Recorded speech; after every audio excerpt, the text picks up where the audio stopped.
안녕하세요. 영원한 자주국방 정확한 국방 소식 전해드리는 한국 국방 뉴스입니다.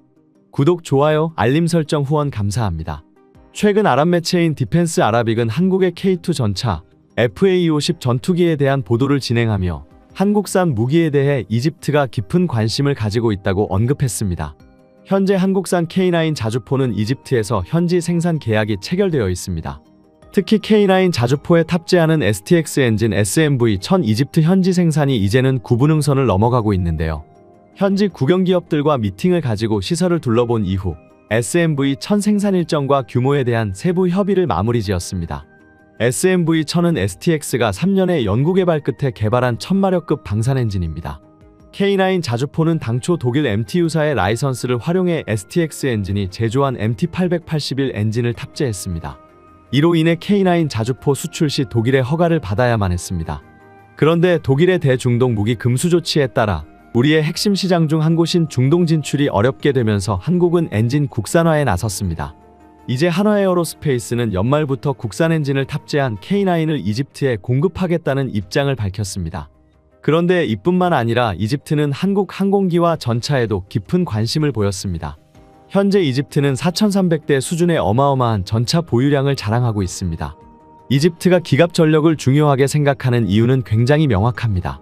이집트는 지리적으로 북아프리카와 중동의 접점에 위치, 전략적으로 중요한 지점이며 중동 지역의 긴장과 분쟁에 대한 방어력과 억제력을 확보하기 위해 강력한 기갑 부대를 유지하는 것이 필수적이었습니다. 특히 이스라엘과의 군사적 대립 경험, 이라크, 시리아, 리비아 등 주변국과의 역사적 충돌을 통해 기갑 전력의 중요성을 몸소 체감해 왔기 때문입니다. 그런데 현재 이집트가 보유한 대규모 기갑 부대의 교체 시기가 다가왔습니다. 특히 M60A3 패튼 전차는 교체가 시급합니다. 그런데 이 물량만 해도 1,700대가 넘습니다. 또한 이집트는 러시아제 T-90MS 주력 전차를 도입하여 T-62, T-55 전차를 대체하려 했으나 러시아 전쟁으로 인해 이 사업이 지지부진해지고 있다는 소식입니다. 이로 인해 당장 급한 교체 수요만 해도 1,000여 대가 넘기 때문에 이집트의 물량은 우리 기업과 정부 모두 탐내고 있습니다. 하지만 현재 이집트의 요구 조건은 굉장히 까다로운 편입니다. 현지 생산과 빠른 납품 모두를 원하고 있습니다. 이집트 대통령 압둘 파타흐 시시는 카이로 방위산업 전시회에 참석해 한국산 장비에 상당한 관심을 표했고 우리 측 인사와 장기간 논의를 가졌습니다. 당시 이집트가 관심을 두던 한국산 무기는 케이트 흑표와 한국산 FA-50 전투기였습니다. 중동의 안보 전문 매체 미드리스트 모니터에 따르면 이집트 정부의 요구사항은 이집트 육군의 기술 충족사항 외에도 전차 기술 및 생산 라인의 이전이라고 밝혀졌습니다. 이는 이집트가 단순히 전차를 구매하는 것에 그치지 않고 국내 방산 산업의 발전과 전차의 현지 유지보수 능력 확보를 통해 장기적인 이익을 도모하려는 전략을 취하고 있다는 것입니다. 이는 이집트가 미국산 에이브람스 탱크를 구매할 때 진행했던 방식을 차용하였던 것인데요. 이집트는 미국을 제외한다면 세계에서 가장 많은 에이브람스 탱크를 보유하고 있습니다. 이 말인즉슨 이집트가 구매할 K2 물량이 어마어마하다는 것입니다. 현재 이집트는 아프리카 최대 규모의 육군의 아랍에서도 최강의 육군 전력을 자랑합니다. 현역 장병 34만 명, 예비군 44만 명의 대군으로 높은 기계화 수준을 밝혔는데요. 유사시 드넓은 사막에서 싸워야 하는 전장 특성상 치장물자를 합쳐 4,300대 이상의 전차를 보유한 기갑대국입니다. 이집트가 대규모 기갑 부대를 유지하는 이유는 몇 가지로 나눌 수 있습니다. 첫 번째는 지리적 특성입니다. 이집트는 광활한 사막 지대를 포함하고 있으며 넓은 면적의 국경 방어가 필요합니다.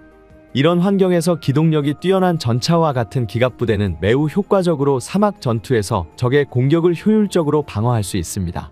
또한 이집트는 글로벌 해상물류의 중요한 통로인 수에즈 운하라는 전략 요충지를 보호하고 있는데 이를 방어하기 위해서는 기갑 전력이 필수적입니다. 두 번째 이유는 이스라엘과의 대립입니다. 이집트는 이스라엘과 여러 차례 전쟁을 치렀으며 그 중에서도 1973년 키프로 전쟁은 이집트가 대규모 기갑 부대를 효과적으로 운영했던 대표적인 사례로 알려졌습니다. 전차 전투에서 얻은 경험은 이집트군이 기갑 전력을 유지하고 발전시키는 중요한 동기 중 하나였는데 현재 이스라엘과의 대립이 직접적인 위협은 아니게 되었지만 여전히 이집트는 이 지역에서 군사적 균형을 유지하기 위해 대규모 기갑 전력을 필수적으로 생각하고 있습니다. 또한 이집트는 중동 내에서 영향력을 확장하고 지역 안정을 유지하는 역할을 자처하고 있습니다. 시리아 내전, 리비아 내전 등 인접국이 지속적으로 불안정한 상황을 겪으며 이집트는 이에 안정된 모습을 이어가기 위해서라도 강력한 군사력이 필요하다고 판단했습니다. 기갑전력은 이러한 목적에 최적화되었습니다. 그렇기 때문에 세계적인 주목을 받는 대한민국 기갑전력에 관심을 가지는 것은 당연합니다. 대한민국 K2는 현대 전차 기술의 최전선에 있는 모델로 자주포, 용 자동장 전장치, 반능동형 서스펜션, 최신형 조준 및 사격 통제 시스템 등 세계적인 수준의 기술을 자랑합니다. 이는 이집트가 적극적으로 관심을 내비친 이유가 되었습니다. 또한 이집트는 미국에 대한 의존도 역시 낮추기 위해 노력하고 있습니다. 현재도 이집트는 경제력을 넘어선 군사력을 유지하고 있으며 이는 곧 대규모 투자로 이어질 전망입니다. 그 때문에 이집트와의 협력은 단순히 전차 판매에 그치는 것이 아니라 이집트가 주력하고 있는 공군 전력 역시 대한민국의 새로운 시장으로 부각되고 있습니다. 이집트 공군은 전력 면에서 이스라엘군보다 한참 떨어지기 때문에 방공군을 두어 이를 보완하고 있습니다. 때문에 이집트 정부는 이들 공군과 방공군에 투입되는 국방 예산 역시 해마다 늘리고 있습니다. 한국의 입장에서는 이집트의 공군이 또 다른 블루오션이 될 수 있습니다. 실제로 이집트는 빠르게 성장하는 대한민국 항공무기에도 관심을 가지고 있습니다. 이집트 해군 역시 유능하다는 평가를 받고 있습니다. 이집트 해군은 세계 최초로 해전에서 대한미사일 사용하였고 미사일 고속정으로 이스라엘 구축함을 격침시킨 전무후무한 전공을 세운 사례도 있습니다. 그것도 이스라엘의 전력이 압도적인 상황에서 승리하기도 했습니다. 하지만 여전히 이스라엘과의 관계는 이집트가 국방비를 올리는 중요한 이유 중 하나입니다. 그렇기 때문에 이집트와의 거래는 단순한 무기 거래뿐 아니라 긴밀한 군사협력으로 이어질 수밖에 없습니다. 특히 이집트 정부는 대한민국의 군보급 시스템까지 배우고 싶어 합니다. 이집트의 전차와 재래식 전력은 아프리카에서 가장 풍부한 편이지만 서구권과 동구권 무기를 혼용해서 쓰고 있기에 보급 체계가 복잡하다는 약점이 존재합니다. 이런 이유는 이집트는 오랜 기간 전쟁을 준비해왔기에 탄약부터 육해공의 각종 무기 시스템까지 실전에 강한 대한민국의 군보급 시스템을 경외하고 있습니다. 이미 대한민국은 K2의 모듈화 시스템을 이용 도입국의 구체적인 요구 사항에 맞춘 커스터마이징 경험이 있으며 이는 이집트가 요구하는 현지화 및 기술 이전과도 부합할 수 있습니다. 하지만 이집트의 적극적인 관심과 다르게 대한민국은 기술 이전과 현지 생산 제한에 대해 신중하게 접근하고 있습니다. 그 이유 중 하나는 과거 인도의 전차 도입 사례 때문입니다. 인도는 이집트와 유사하게 전차 도입 시 기술 이전과 현지 생산 설비 구축을 요구했으나 복잡한 절차와 제한적인 이익으로 인해 한국 방산 업체들의 큰 경제적 실익을 제공하지 못한다는 자체 평가를 받았습니다. 사실 우리가 이익을 보지 않는다면 굳이 대한민국의 우수한 방산품을 외국에 납품할 필요가 없습니다. 다만 이집트와 인도는 다를 수 있다는 것입니다. 이집트는 인도와 달리 중동 최대 전차 운용국이며 이미 다수의 에이브람스 전차를 현지 생산한 경험이 있습니다. 또한 이집트는 중동 및 북아프리카 시장에 대한 수출 잠재력을 가지고 있는데요. 이는 한국이 이집트와 협력하게 되면 이집트의 방산산업 발전에 기여하는 동시에 중동 시장으로의 진출을 확대할 기회를 얻을 수 있는 셈입니다. 만약 이것이 성공한다면 이번 방산 수출은 단순히 이집트 진출 그 이상의 의미를 가집니다. 이집트는 아프리카, 중동, 유럽으로 이어지는 전략적 요충지이며 향후 방산 협력 파트너로서의 잠재력이 매우 크기 때문입니다. 또한 이집트는 미국과 오랜 군사협력을 바탕으로 국제무대에서 신뢰받는 파트너로 자리 잡아왔습니다. 결국 이집트 방산 시장에 한국이 K9 이후 더 많은 무기를 진출시킨다면 부수적으로 정치적 외교 이점도 얻을 수 있습니다. 중동 지역은 여전히 국제적인 군사적 긴장이 높은 지역이며 이집트와의 협력은 한국의 국제적 위상을 높이는 데 기여할 것입니다. 특히나 한국산 K2, K9 모두 국산화를 이루는 지금 수출에 대한 기대 심리는 더욱 높아지고 있습니다. 심지어 한국산 FA-50 전투기 역시 이집트의 주된 관심사로 떠오르고 있는데요. 이와 관련된 9월 22일 영상입니다. 아프리카에서 가장 강력한 군이라 불리는 이집트군은 과거부터 오랜 고민거리가 하나 있습니다. 바로 노후화된 F-16입니다. 이집트 공군은 미국의 군사원조를 토대로 240대에 달하는 F-16 전투기를 보유하고 있습니다. 이는 세계에서 네 번째로 많은 물량이기도 합니다. 하지만 도입 시기가 오래되다 보니 노후화된 상당수의 F-16을 훈련용으로만 돌리고 있어 실제 운용률은 그리 높지 않은 상황입니다. 이집트 공군은 최신 개량형 F-16 바이퍼로 개량화 작업을 진행하기를 바라고 있지만 사방에서 터지는 전쟁에 지원하고 밀려오는 수주를 감당하느라 손이 부족한 미국은 이집트에게 그저 기다리라는 말만 반복하고 있습니다. 이스라엘 하마스의 전쟁이 코앞에서 벌어지는 걸 지켜보고 있는 이집트 입장에서 미국의 처신은 답답해 미칠 지경이었습니다. 결국 수세에 몰릴 대로 몰린 이집트가 결국 큰 결심을 했습니다. 지난 7일 이집트 군사 매체를 통해 이집트가 F-16을 중국산 전투기로 교체하려 한다는 소식이 전해졌습니다. 아무리 기다려도 도움을 주지 않는 미국을 대신해 중국의 손을 잡겠다는 것입니다. 지난 8월 19일에는 이를 위한 양해각서까지 체결했다고 합니다.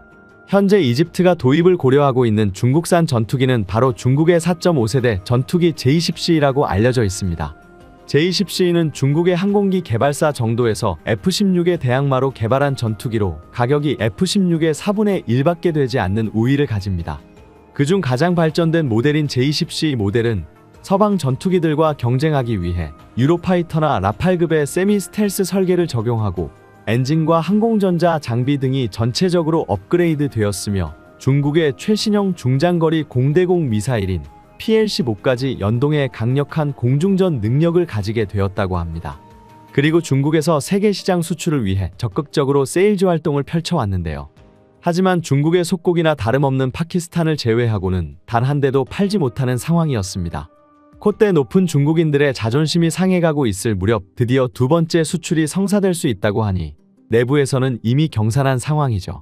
중국 언론은 이 소식을 대대적으로 보도하며 중국이 미국 방산과의 경쟁에서 승리했다고 찬사를 보내고 있습니다.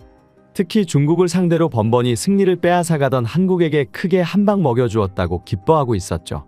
세계 4위의 방산 수출 대국인 중국임에도 불구하고 최근 들어서는 이상하게 한국과 입찰 경쟁이 붙기만 하면 패배하며 고배를 마시는 일이 허다했기 때문입니다.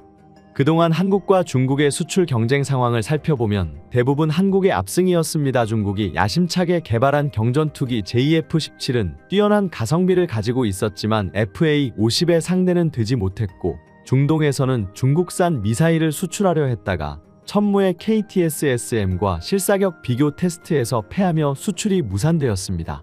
지난해에는 각각 32억 달러, 34억 달러짜리 입찰이었던 사우디와 아랍에미리트 방공미사일 입찰도 한국의 천공투에 밀려 그대로 내줘야 했습니다. 이렇게 패배만 반복하던 와중에 중국산 전투기가 FA-50을 도입할 것 같았던 이집트에 수출되었다고 하니 환호하는 것도 어찌 보면 당연합니다. 그런데 이 소식을 들은 한국항공우주산업은 놀랍도록 담담한 모습을 보여주고 있습니다. 뿐만 아니라 국내 군사 전문가들 역시 한국은 전혀 걱정할 필요가 없으며 오히려 이번 일이 FA-50 수출의 호재가 될 수 있다고 말하고 있다고 합니다. 이집트의 상황을 다시 한번 살펴본다면 그 이유를 알 수 있습니다. K9 자주포를 현지 생산 방식으로 도입한 이집트는 동시에 FA-50 도입 협상을 진행하고 있었습니다. 바로 이집트군의 노후화된 훈련기를 대체하기 위해서였는데요. 이집트는 중국의 기존 구형 훈련기인 K8을 대량 운용하고 있었습니다. 그런데 이 K8에 치명적인 문제점이 있었으니 훈련기의 성능은 둘째치고 이집트 군의 주력 전투기인 F-16과 전혀 조종 시스템이 호환되지 않는다는 것이었습니다. 덕분에 K8로 훈련을 마친 조종사도 F-16을 타기 위해선 기종 전환 훈련을 거쳐야 했습니다. 이를 위해서 F-16을 따로 훈련기로 빼야 할 정도였죠. 이로 인해 이집트 공군에서 F-16을 위한 가장 완벽한 훈련기인 FA-50 도입에 큰 관심을 보이고 있었습니다. 이 상황을 아는 한국항공우주산업 관계자들은 FA-50만이 가진 강력한 장점을 어필했습니다. 바로 노후화된 F-16을 FA-50으로 대체하는 것이 가능하다고 언급한 것입니다. A사 레이더를 비롯한 각종 첨단 항공 기술력이 들어간 FA-50 블록 20은 F-16과 비교해도 전혀 밀리지 않는 작전 능력을 갖추고 있습니다. 최근에는 필리핀에 수출된 FA-50이 유럽의 4.5세대 전투기 그리핀과의 모의 교전에서 승리하며 공중전 성능을 입증하기도 했습니다. 덕분에 훈련기 겸 F-16까지 대체 가능한 FA-50의 이집트의 수출은 거의 확실해 보였는데요. 그런데 이집트의 J-10C 도입이 사실이라면 FA-50 수출은 백지로 돌아갈 가능성이 높습니다. 중국의 J-10C 도입은 F-16을 대체하기 위해서이고 FA-50은 K8을 대체하기 위해서이니 별개의 문제가 아니냐고 생각하실 수도 있지만 F-16 전투기를 중국산 전투기로 대체되게 된다면 당연히 F-16 훈련을 위해 FA-50을 도입할 이유가 사라지게 됩니다. 하지만 이에 대해 국내외 군사 전문가들은 그저 이집트의 외교적 압박이라고 분석했습니다. 미국의 불만을 가진 이집트가 외교적 압박을 가하고 있다는 것입니다. 그동안 미국은 이슬람 근본주의 세력의 팽창을 막기 위해 이집트에 수천억 원 규모의 안보 지원을 이어오고 있었습니다. 때문에 이집트가 미국을 버리고 중국의 전투기를 산다는 건 말이 되지 않는 일이죠. 그런 이집트가 이 같은 시위 행위에 나선 이유는 최신형 F-16 전투기와 함께 미국이 절대 팔지 않으려는 한무기 때문인 것으로 추정되고 있습니다. 바로 미국의 중거리 공대공 미사일 AIM-120 밤람입니다. 현재 미국은 F-16의 가장 강력한 무장이라고 할 수 있는 암람의 이집트 수출을 허가하지 않고 있습니다. 이 때문에 만약 FA-50이 이집트에 수출되더라도 이집트판 FA-50에는 암람을 탑재하지 못할 수 있죠. 미국이 이집트에 암람을 팔지 않고 있는 이유는 바로 이스라엘과의 관계 때문입니다. 미국은 자신들의 우방국이라고 하더라도 대중동 정책에 따라 향후 미래의 이스라엘과 충돌할 가능성이 있는 국가들에게는 고성능 무기 수출에 제한을 두고 있습니다. 이 때문에 이집트 공군은 9세대의 공대공 미사일인 스페로우를 아직도 주무장으로 사용하고 있습니다. 그렇기에 이번 기회에 F-16을 팔지 않을 거면 암람이라도 팔아달라는 것이죠. 그렇지 않으면 중국의 공대공 미사일 PL-15를 운용할 수 있는 J-10C를 도입하겠다고 협박하고 나선 것이죠. 이집트에 이 협박이 제대로 먹혀 들어간다면 이집트에서 출시될 FA-50의 암람이 탑재될 수 있어 오히려 FA-50 전투기의 수출 경쟁력이 높아지는 어부지리의 상황이 올 수 있다는 기대를 받고 있습니다.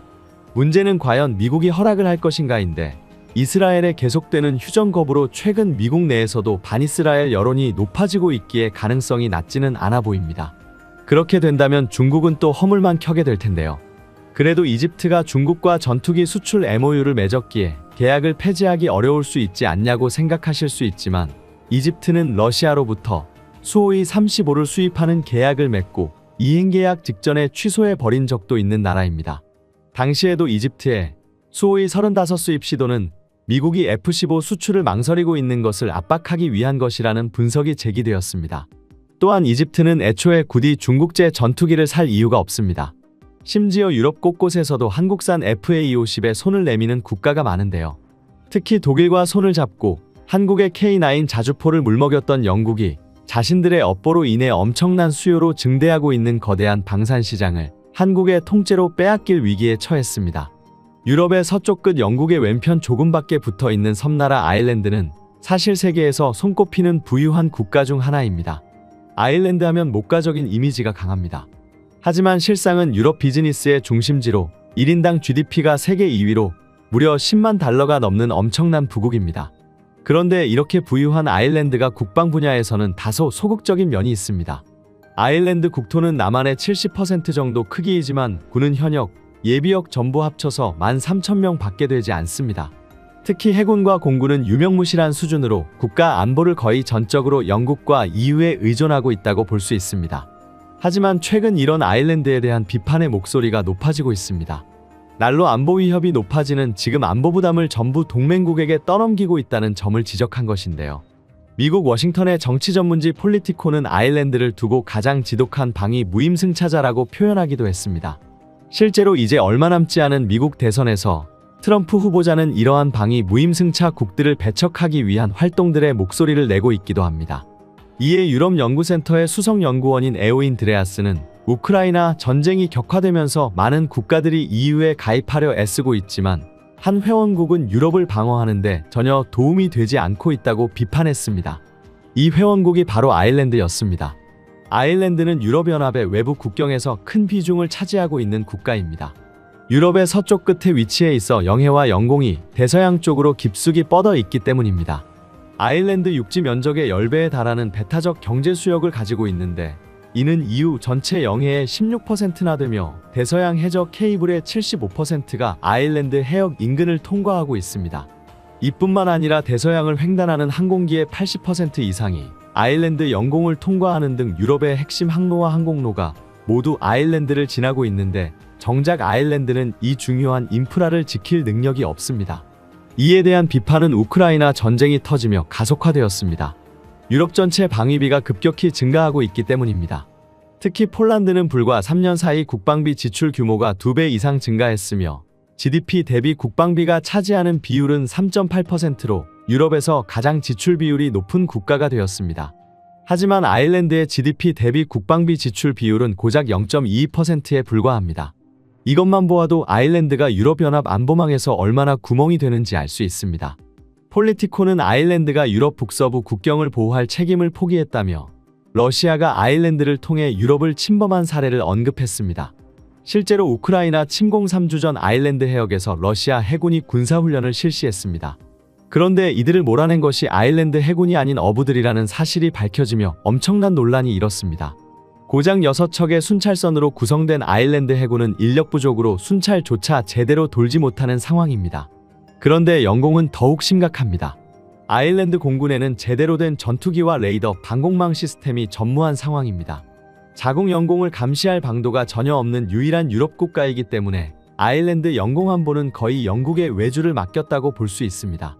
이러한 허점을 파악한 러시아의 폭격기가 아일랜드 영공을 침범한 사례는 이미 수차례되며 그때마다 나선 것은 아일랜드 공군이 아닌 영국 공군이었습니다. 아일랜드 공군의 주력 전투기는 터보프롭기 PC-9 8기가 전부인데 최고 속도가 시속 600km밖에 되지 않습니다. 반면 러시아의 투폴레프 160 공격기는 순항 속도만 마하 0.9에 달합니다. 아일랜드 전투기가 출격한다고 해도 쫓아낼 능력이 없는 것이죠. 해당 사건과 방위 무임승차에 대한 비판이 가속화되며 아일랜드에서도 본격적인 군비 증강에 대한 주장이 이어지고 있습니다. 특히 영국에 전적으로 의존하던 공군이 최소한의 방어 능력을 갖추어야만 한다는 의견이 우세합니다. 특히 영국에만 의존하기에는 브렉시트 이후 두 국가의 관계가 급속도로 악화되고 있어 불안한 부분이 크기 때문입니다. 또한 영국의 800년이나 식민 지배를 당했었던 아일랜드는 우리나라와 일본의 관계와 비슷합니다. 과거엔 영국에 대한 적대심이 어마어마했으나 21세기 들어선 그나마 관계가 개선되고 있었습니다. 그런데 영국의 브렉시트로 인해 다시 관계가 악화되기 시작했고 최근에는 난민 문제로 크게 갈등을 빚고 있는 상황입니다. 아일랜드 섬 안에 있는 북아일랜드 국경은 브렉시트로 인해 유럽연합에서 탈퇴한 영국과 EU 사이의 유일한 육상 국경으로 출입국 심사가 없이 상시 개방되어 있는 국경입니다. 최근 아일랜드로 넘어온 난민의 80% 이상이 이곳을 통해 유입되고 있습니다. 때문에 아일랜드는 난민을 그만 넘기라고 영국에 항의하며 난민을 막기 위해 북아일랜드 국경에 경찰을 배치하려 했지만 영국이 CTA 조약 벨파스트 협정을 근거로 압력을 넣어 막고 있는 상황입니다. 북아일랜드에서는 이참에 영국에서 독립해 완전한 아일랜드 통일을 이룩해야 한다고 목소리를 내는 등 양국 긴장을 고조시키고 있습니다. 이 모든 상황으로 인해 영국에 언제까지 안보를 의존할 수는 없다는 주장이 힘을 얻고 있는 것입니다. 그런데 사실 아일랜드 국방부는 약 2년 전에 공군 전력 강화를 시도한 적이 있었습니다. 이를 위해 아일랜드 의회에 항공감시를 위한 아일랜드의 정책 옵션이라는 제목의 보고서를 제출했었는데요. 해당 보고서에서는 여러 전투기 후보를 나열하며 현재 아일랜드의 안보 상황에 가장 적합한 전투기가 무엇인지 분석했습니다. 여기서 놀랍게도 아일랜드 국방부는 현재 아일랜드 공군에 가장 적합한 전투기는 한국의 FA-50B라는 결론을 내렸습니다. 보고서에서는 차기 주력 전투기로 F-35 유로파이터, 그리펜 등 본격적인 5세대 다목적 전투기들과 FA-50 및 M346 경전투기들을 후보로 거론했습니다. 그런데 아일랜드 공군이 처음부터 4.5세대 전투기를 도입해 당장 다른 유럽 국가들에 필적하는 완전한 방공 능력을 갖추려 한다면 연간 1억 6,600만 유로, 하나로는 약 2,300억 원 이상의 비용이 소모될 것이며 이는 비현실적인 수치라고 판단했는데요. 반면 현실적인 수준의 방공 능력을 갖추기 위한 비용은 연간 2천만 유로로 상당히 저렴한 편입니다. 보고서는 이제 막 공군을 재건하려 하고 있는 아일랜드 공군에 있어선 경전투기면 충분하다는 결론을 내렸습니다. 그러면서 최고 속도가 아음속이 불가능한 이탈리아의 M346은 마하로 비행하는 러시아 폭격기에 대응할 수 없을 거라며 아일랜드 공군에 가장 적합한 선택지는 FA-50뿐이라는 결론을 내리게 되었습니다.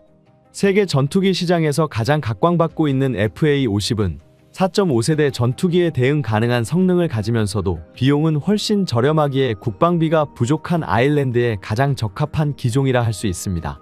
대함 임무도 수행이 가능한 블로기신 모델은 A사 레이더를 장착하여 공중전 성능이 크게 개선되었기에 러시아의 위협을 방어하고자 하는 아일랜드의 목적에도 가장 부합하는 전투기로 평가받고 있습니다. 아일랜드 의회도 해당 보고서를 긍정적으로 받아들이며 FA-50의 새로운 수출길이 열릴 것으로 기대받았었는데요. 하지만 아일랜드가 자신들의 영향력에서 완전히 벗어나는 것을 경계했던 영국의 반대로 FA-50 도입이 진행되지는 못했었습니다. 그런데 최근 아일랜드에 대한 방위비 인상 압박이 거세지면서 새로운 수출길이 열리게 될 것 같습니다. 얼마 전 열렸던 EU 정상회의 이후 집행위원장은 유럽이 향후 10년간 적어도 5천억 유로를 국방 분야에 투자해야 한다고 밝혔습니다. 그러면서 중국과 러시아는 지난 20년 동안 각각 방위비를 600%, 300% 늘렸는데 이후 회원국들은 같은 기간 방위비가 20%밖에 늘어나지 않았다고 지적했습니다. 특히 아일랜드와 같은 안보 무임승차자들도 더 이상 방위비 인상의 압박에서 벗어나지 못할 것이라고 경고했습니다. 결국 아일랜드는 방위비 인상을 할 수밖에 없으며 인상된 방위비를 가장 먼저 공군에 사용할 것으로 보이는데요. 아일랜드 내부에서는 FA-50 전투기에 대한 확신이 더욱 높아진 상황입니다. 특히 최근 필리핀 공군이 FA-50 전투기로 공중전 훈련을 진행하며 태국 그리펜을 상대로 승리를 거두면서 이러한 주장은 더욱 힘을 얻고 있습니다. 필리핀 FA-50 전투기는 지난해 훈련 중 세계 최강 전투기라는 미국산 F-22까지 격추하여 경이롭다는 반응을 이끌어냈는데 이번에는 과거 중국 전투기를 처참하게 무찔렀던 태국의 그리펜을 이기며 FA-50 전투기의 저력이 우연이 아님을 입증했습니다. 실제로 이 전투 이후 근접전에서 FA-50을 과소평가하지 마라. 이 전투기는 미니 F-16이라고 할 수 있다는 말이 돌고 있을 정도입니다. 이로 인해 아일랜드는 물론 필리핀까지 한국산 FA-50 추가 구매를 진행할 것 같습니다. 실로 FA-50 전투기의 위상이 느껴지는데요. FA-50은 동남아뿐만 아니라 최근 중남미 국가에도 쭉쭉 뻗어나가고 있습니다. 페루에 이어 도미니카 공화국에서 FA-50을 구매한다는 소식이 전해진 것입니다. 페루가 FA-50 전투기를 도입한 이후 중남미에서도 한국산 전투기에 대한 인지도가 급격히 상승하며 수많은 국가들이 한국산 FA-50 도입에 관심을 보이기 시작했습니다. 도미니카 공화국은 아이티와 함께 섬을 공유하고 있는데 아이티는 19세기 수차례 도미니카 공화국을 침략하여 22년간 식민 통치를 하기도 했습니다. 이후 도미니카 공화국은 독립하여 관광사업 등으로 경제적인 발전을 이루었지만 아이티는 폭력과 빈곤에 시달리는 극빈국으로 도미니카 공화국을 늘상 위협해왔습니다. 이에 대해 고심하던 도미니카 공화국은 필리핀에서 무장반군 세력을 섬멸한 FA-50 전투기를 도입하여 아이티와의 국경지역에 배치하고 위협을 적극 대응하겠다고 밝힌 것입니다. 이러한 도미니카 공화국의 발표로 현지 여론은 뜨겁게 달아올랐습니다. 도미니카 공화국 국민들에게는 굉장히 기쁜 소식이었던 것인데요. 실제 현재 도미니카 공화국이 가진 이탈리아 전투기들과 비교하며 이탈리아는 한국에게 완전히 패배했다며 대한민국 전투기의 명성을 극찬했습니다. 대한민국의 항공방산까지 세계적으로 이름을 떨치게 되는 현 상황이 놀랍고 감격스럽습니다. 시시각각 변하는 국제정세에 맞춰 대한민국이 강력한 군사력을 바탕으로 방위안보를 지키길 바랍니다. 지금까지 한국 국방 뉴스 시청해주셔서 감사합니다. 구독, 좋아요, 알림 설정 해두시면 언제나 좋은 소식 전해드리겠습니다. 즐거운 하루 보내세요.